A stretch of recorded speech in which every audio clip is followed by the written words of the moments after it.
तस्लीमा। हाफिज साहब इधर आइए, ऊपर आइए। क्या हुआ भैया? ऊपर आइए।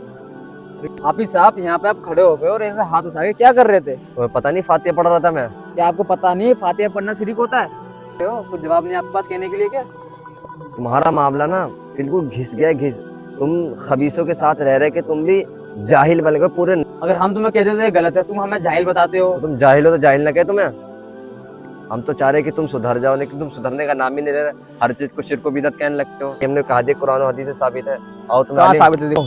आ गई मस्जिद, आज तुम्हारी खैरात निकलवाते हैं। चलो चलो देखते हैं किसकी खाते में। आओ, आज तो तुम्हारी आप तुम्हें जाहिल बनाई देंगे। अस्सलामु अलैकुम। वालेकुम अस्सलाम।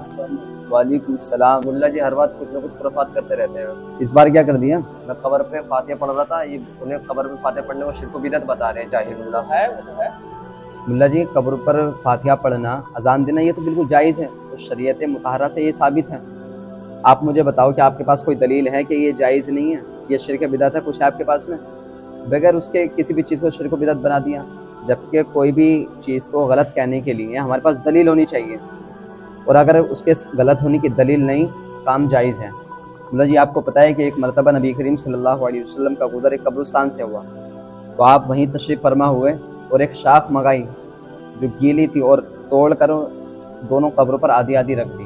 सहाबा किराम रज़ियल्लाहु ताला अलैहिम अजमईन ने अर्ज़ किया, या रसूल अल्लाह, आपने इस तरह क्या क्यों फरमाया? कहा, इन दोनों कब्रों पर अज़ाब हो रहा था, और जब तक ये लकड़ियाँ यहाँ पर रहेंगी, ये शाख जब तक हरी रहेगी, अल्लाह का जिक्र करती रहेगी और अज़ाब कब्र में तख़फ़ीफ़ होती रहेगी। तो अब बताइए, एक लकड़ी के जिक्र करने से जब अज़ाब में तख़फ़ीफ़ हो सकती है, तो क्या एक मर्द मुसलमान अगर अल्लाह का जिक्र करे या कुरानी आयत पढ़कर कब्र पर फातिहा पढ़ दे, तो क्या अज़ाब में तख़फ़ीफ़ नहीं होगी? मतलब अल्लाह और उसके रसूल ने तो इसको नाजायज़ नहीं कहा, और तुम अपनी तरफ से इसको शिर्क व बिदअत।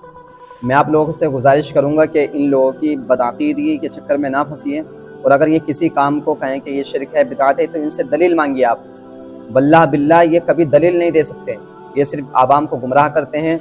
इसलिए गलती हमारी है ना कि हमने कभी दिन नहीं सीखा। हमें चाहिए कि अहले सुन्नत व जमात के उलमा से राब्ते में रहें, तमाम बातिल मज़हब। हमारे वीडियो